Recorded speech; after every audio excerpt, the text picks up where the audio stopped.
If you have it right there, you come up, you can break some of your ribs. Yeah. Because that's going to tighten up. Pretty intimidating off the bat. Sudden drop. It's probably a 40% slope straight into the jungle, triple canopy.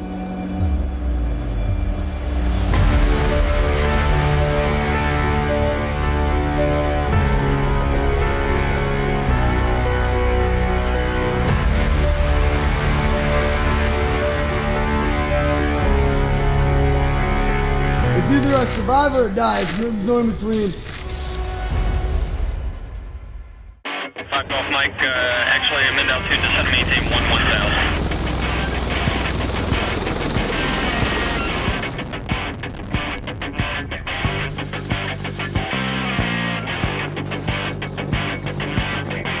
I'm Captain Thomas O'Brien. I'm the Bravo Company Commander for 9th ESB.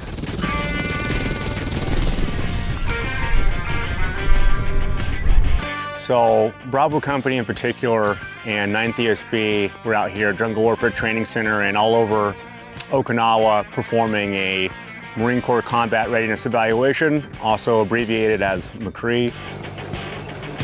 We first came in, we showed up probably 4 days before the MCCREE started, and our main objectives were to build a bridge and establish good bivouac areas. Once we got there, we dropped packs, put up a 180 security, and then gathered up everything and started our hike out to our bivouac zone. And what we're doing is we're getting at some training objectives, how they can command and control their forces from separate locations, to be able to talk to each other, to be able to send commands to each other in an environment that's contested and challenged.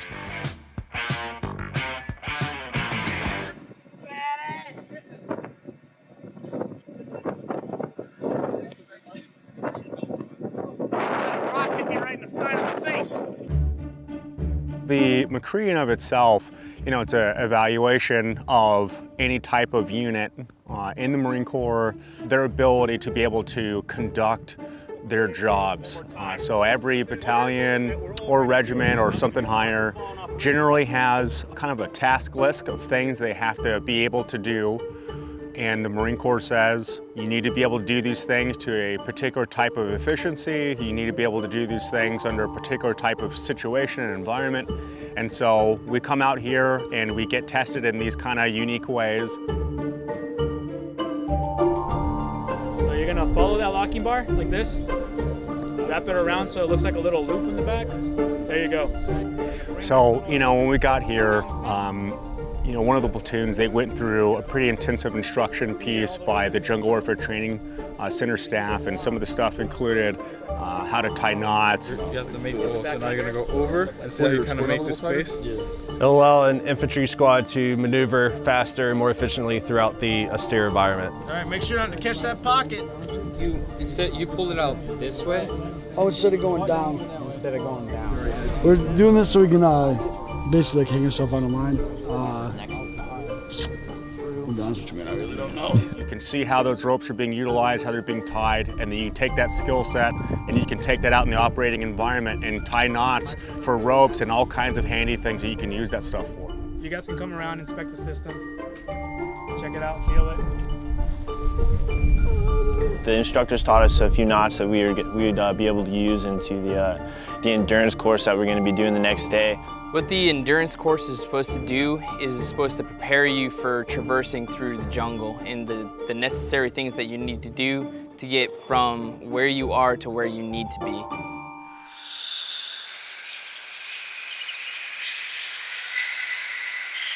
So the environment of the E-course It's a completely different environment from where you were just a second ago. You could be in the blazing hot sun and then you walk into the jungle and it's just instantly muggy.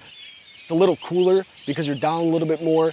There's trees above you, triple canopy. So there's a lot of bugs, and typically speaking, the bugs, the mosquitoes, they're a lot bigger, their bites hurt a lot more.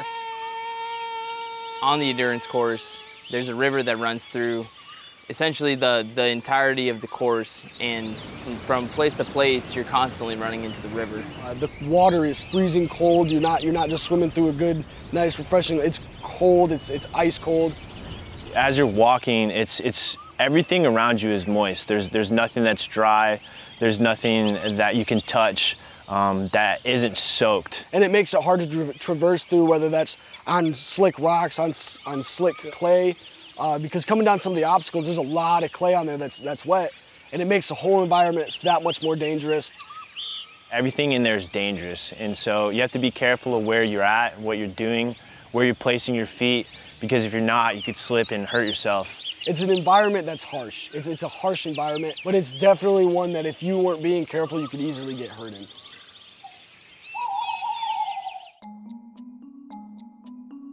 I'm Lance Corporal Chase Watkins. I'm a combat engineer with 9th ESB.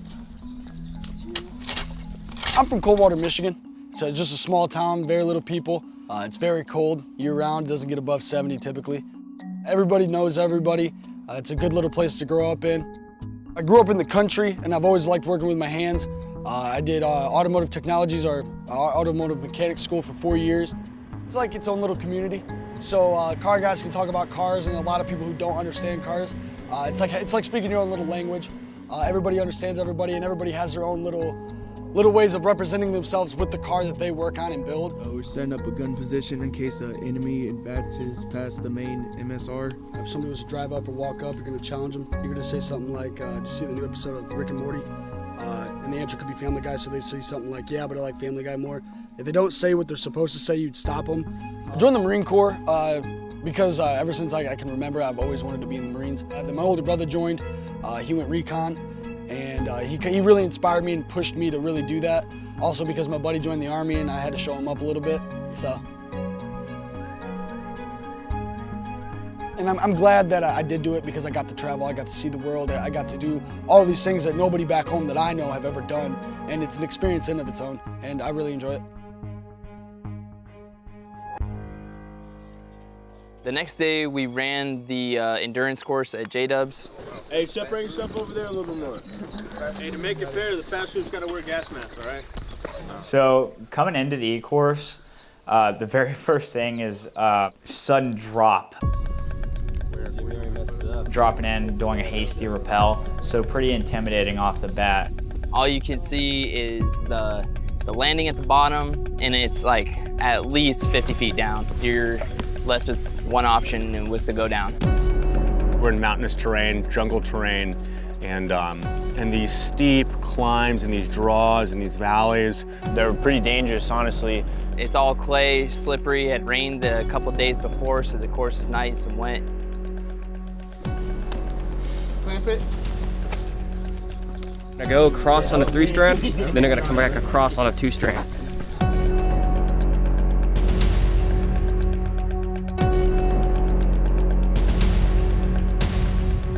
We just run deeper and deeper into the tree line, and we come on more and more obstacles, and we defeated them as we came up to them. You keep hitting the river, and the river kind of wakes you up and takes you to the next spot.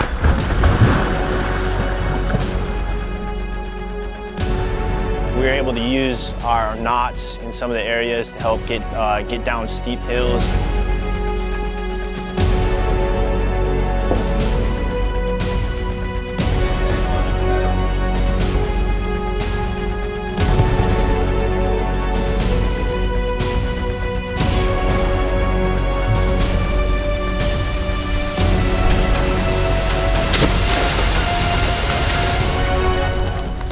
Warrant officers, you have captains, lieutenants, staff sergeants. Damn, man. I don't know what this one is. Where am I going? We have the bottom. The bottom? Yeah. Makes sense. You put it wherever you want to put it, man. Okay, to move, I'll take the top. At the bottom. But in my mind, I knew what was going on around me. What Ta-da. level over, go! I'll hand over him. Huh? I really don't even want to get on this thing anymore. After that comment, You get to this little platform. It's not very big, maybe 3 feet. We see the gap that we're trying to get across, and there's a rope bridge spanning the gap. So we get our carabiners hooked in. We get hooked into the line itself, which is a steel cable. those ropes are kind of interwoven throughout the training area. The carabiner gets hooked on the wires. Every single time you move, it's getting hooked. And people are getting exhausted, people are getting tired, and they're hanging out in the middle of the bridge. I remember getting up there and pulling myself across. Keep going, don't stop, don't stop, keep going. All that weight was on my hips, and it was painful. All right, put your legs up. You here. Hey, the main goal here at JWTC is to train Marines to maneuver in a jungle environment, austere environment, to one day go against our near-peer threats. Come on, don't do that. You're gonna pass out and then you're just gonna leave you there. I think the hardest obstacle for myself and the Marines was one of the very last ones. It's called the pit and pond. There was muddy water. Leading up to it, I could smell it. And as soon as you step in it, you can feel it slimy, and you can tell there's just mad mosquito larvae and bugs. And it was super gross. Getting on all fours, crawling into the water, not knowing what was in there.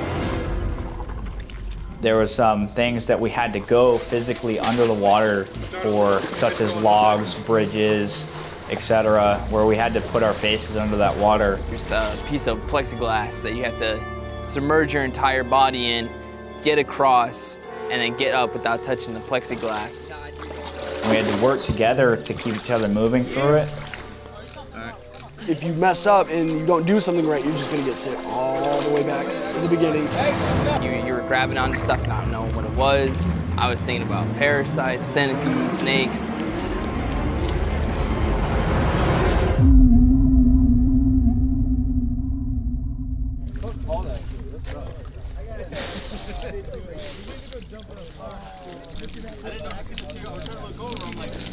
And all of a sudden you're just like, go take him back. And I was like, I look up and Sanchez goes, dude, I've done this 3 times, ain't no way. I didn't even, that was my first time going like to the end. Out the water to say that. Actually going through like the mud and seeing how you would traverse a jungle environment, that was really nice. For me personally, it was probably just remembering the knots. If you don't tie your knots right, then you're gonna fall off a line, you're gonna come off a pulley system, and then you're holding everybody else up, or you're holding up the movement ahead of you. Getting through the mud, getting dirty, and just getting in an uncomfortable situation.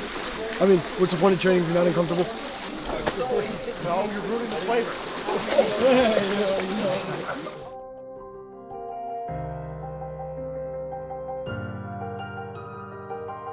The terrain always adds a level of complexity and adversity to your mission set. When you train in this type of environment, and it's what I guess I would call it hostile towards just training and individuals and Marines and people in general. When you train in this environment, it helps build confidence that, hey, you know, I can get this job done. And if you can get it done in this type of environment, well, chances are you can probably get it done in virtually any other jungle environment. So it raises your standard and effectively fight at any kind of climber place like we advertise in the Marine Corps. Contact right. Get on line. Buddy rushes. All right, moving. Move. If you can figure this thing out here, if you can figure out your problem sets, if you can figure out how to adapt and overcome an environment that is just naturally hostile to you, then you can obviously overcome obstacles that are much easier on people for human factors and conditions like that. Here you go. No, he's hooking us up with the Humvee. Oh, are you? Are you driving all the gear? I mean, all the material? I'm already all the gear. It was early on in the night. We're all getting ready for bed, setting up security to provide for the bivouac site. As we're getting ready, off in the distance, somewhere out in the jungle, we hear like people howling and hooting and. Here, one up here now. Let's go.